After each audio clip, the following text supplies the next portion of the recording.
జై శ్రీమన్నారాయణ. మన బాలాజీ ప్రేక్షకులందరికీ నమస్కారం. అడియన్ రామానుజదాస్ ఎంబెరుమాన్ తిరువడిగలే శరణం, ఆచార్య తిరువడిగలే శరణం. మీ అందరికీ కూడా న్యూ ఇయర్ శుభాకాంక్షలు. 2024 మీ జీవితంలో సకల సంపదల్ని కురిపించాలని మనస్ఫూర్తిగా స్వామిని వేడుకుంటున్నాం. జనవరి 1 తారీఖున భగవంతుడిని ఆరాధనకి మనం ఏ పువ్వులు పట్టుకెళ్ళాలి, ఏ పళ్ళు పట్టుకెళ్ళాలి, ఏ స్తోత్రాలు పారాయణం చేయాలి అన్నది నేను ఇప్పుడు చెప్తాను. మీకు వచ్చేటప్పటికి ఇప్పుడు నేను చెప్పేది అమ్మ మీరు ఏం చెప్తారు ఏంటి అనేసి అంటున్నారు.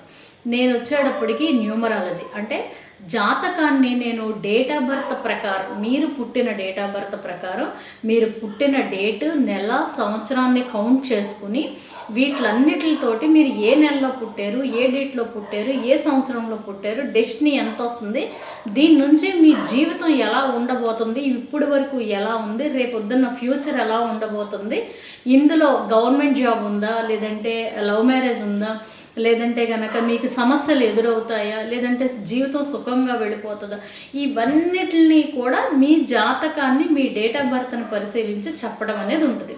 అలాగే కొంతమందికి ఏంటంటే వాళ్ళు ఉంటున్న ఇంటి దిశ వాళ్ళ పుట్టిన తేదీకి నప్పుతుందా లేదా, లేదనుకోండి మీరు పుట్టిన తేదీకి నప్పట్లేదు కాబట్టి మీ జీవితం ఇంత అదృష్టకరంగా ఉన్నా కూడా మీరు కష్టాలు పడుతున్నారని చెప్పడం. తర్వాత ఇటు న్యూమరాలజీ ప్రకారం అలాగే ఆస్ట్రాలజీ ప్రకారం కూడా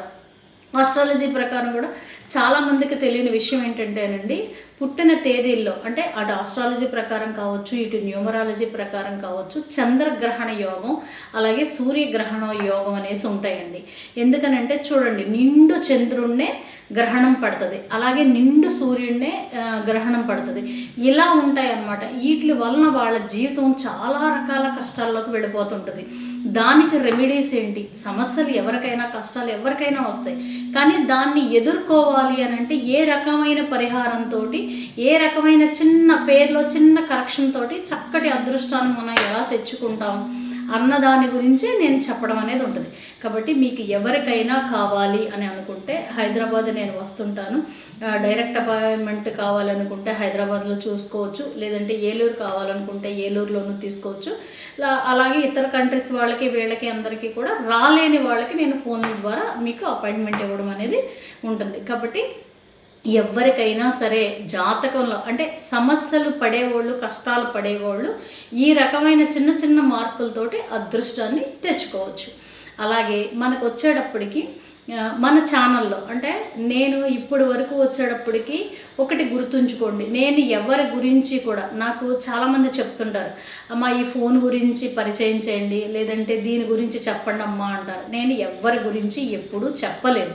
కానీ పూజకు సంబంధించి నేను వాడుతున్నప్పుడు వీళ్ళ నుంచి చాలా బాగుంది కాబట్టి నేను మీకు చెప్పడం జరిగింది. చెప్పిన తర్వాత వాళ్ళ దగ్గర నుంచి మీరు తెప్పించుకున్న తర్వాత చాలా బాగుందమ్మా అనేసి నా ఆనందాన్ని ఇంకా రెట్టింపు చేశారు మీరు. ఎందుకనంటే వీళ్ళ దగ్గర నుంచి పూజ ఐటమ్స్ మీరు కొనుక్కున్న తర్వాత నేను ఎక్కడికైనా వెళ్ళినప్పుడు కానీ నాకు ఫోన్ చేసి కానీ చెబుతున్నారు, అమ్మ ఐటమ్స్ చాలా బాగున్నాయమ్మా, కుంకుమ పెట్టుకుంటే మంచి సువాసన వస్తుందమ్మా, అలాగే అదేంటి స్వామివారికి దీపం పెట్టినప్పుడు అదే జవ్వాది లిక్విడ్ని మేము ఒంటికి రాసుకున్నప్పుడు ఇలా ఉందమ్మా, మా ఇల్లు ఒక దేవాలయంలా ఉందమ్మా అనేసి చెబుతుంటే నిజంగా చాలా ఆనందం అనిపిస్తుందండి. ఎందుకని అంటే మా ఇంటికి ఎవరైనా వస్తే అలాగే అంటారు.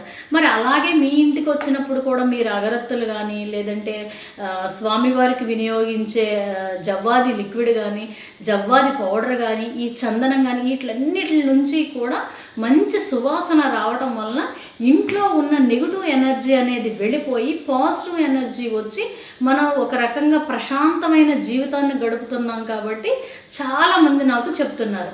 కాబట్టి నాకు ఇందులో కూడా నాకు ఆనందం ఏంటి అంటే, మీరు ఎవరైనా కొత్త వాళ్ళు అయితే కనుక మన ఛానల్లో ఉన్న పూజ ఐటమ్స్ వాళ్ళ దగ్గర చక్కటి ప్రొడక్ట్స్ ఉన్నాయి కాబట్టి జెన్యూన్గా ఇస్తున్నారు కాబట్టి తెప్పించుకోండి. అలాగే ఇంకొకటి ఏంటి అని అంటే, వాళ్ళు ఇన్స్టాగ్రామ్లో కూడా శ్రీ పూజ జడ్ అనేది ఉంటుంది, ఇన్స్టాగ్రామ్లో కూడా మీరు చెక్ చేసుకోవచ్చు.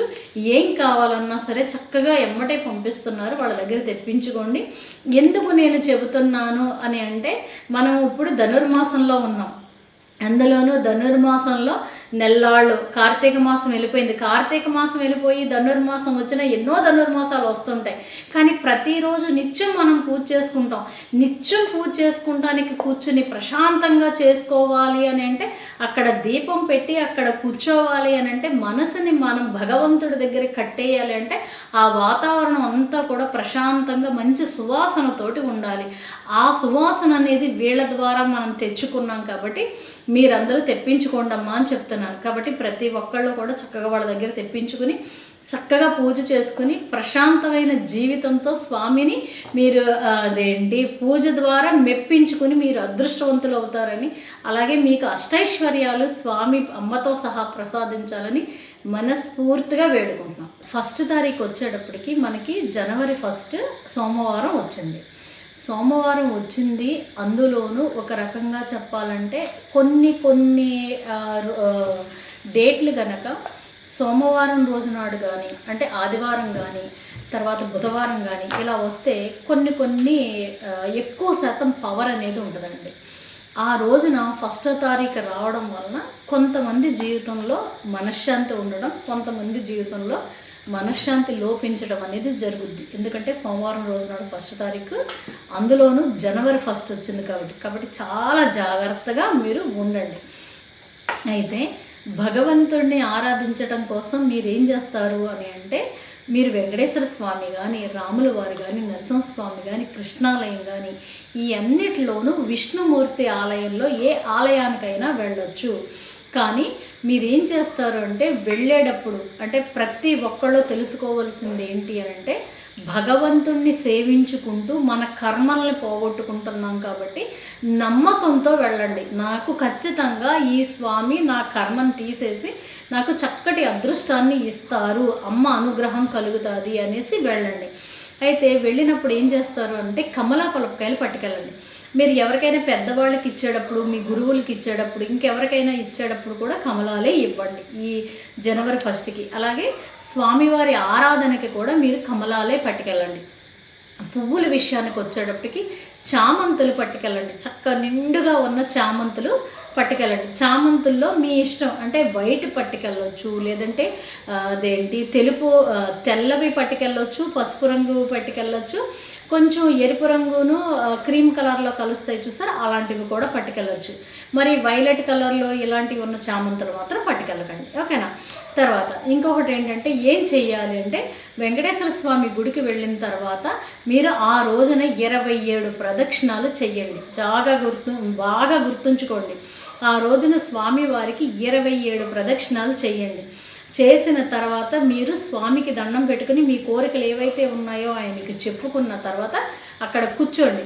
కూర్చున్న తర్వాత మీరు ఏం చేస్తారు అని అంటే మీరు రాత్రి 31st నైట్ చదువుకున్నారు కదా మహాలక్ష్మి చతుర్వింశతి నామాలు, తర్వాత వెంకటేశ్వర స్వామి అష్టకాన్ని మళ్ళీ అక్కడ కూర్చొని మీరు చక్కగా పారాయణం చేసుకోండి. పారాయణం చేసుకున్న తర్వాత స్వామివారు ఏ ప్రసాదం అయితే ఇచ్చారో ఆ ప్రసాదం తిని డైరెక్ట్గా మీ ఇంటికి వెళ్ళిపోండి. అంతేగాని ఎవ్వరి ఇళ్ళకి వెళ్ళకండి.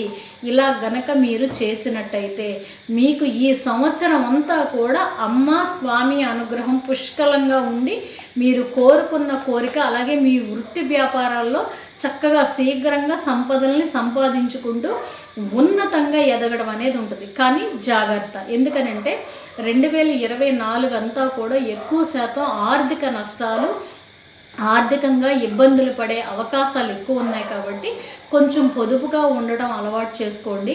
అలాగే విచ్చలవిడిగా రూపాయలను ఖర్చు పెట్టకండి. తర్వాత ప్రతి విషయంలోనూ కూడా జాగ్రత్తగా ఉండండి. అందులోనూ ఇంట్లో కుటుంబ సభ్యులతో కూడా చాలా మట్టుకి సఖ్యతతో ఉండటం కనుక అలవాటు చేసుకోండి. ఎందుకంటే ఈ సంవత్సరం అంతా కూడా ఎక్కువ శాతం కొంచెం ఇబ్బందులతోటి, కొంచెం ఆర్థిక నష్టాలతోటి, మానసిక ఒత్తిడికి గురయ్యి ఇబ్బందులు పడాల్సిన పరిస్థితి వస్తుంది. కాబట్టి మనం భగవంతుణ్ణి గనక ఇలా సేవించుకుని చక్కగా వీటిలన్నిటిని కూడా దూరం చేసుకోవచ్చు. ఇవన్నీ మన చేతుల్లోనే ఉన్నాయి. కాబట్టి ప్రతి ఒక్కళ్ళ జీవితంలోనూ కూడా 2024 పుష్కలంగా సంపదను ప్రసాదించాలని, అలాగే మనస్సు సంతోషంతో వీళ్ళు ఉండాలని మనస్ఫూర్తిగా వేడుకుంటున్నాను. జై శ్రీమన్నారాయణ.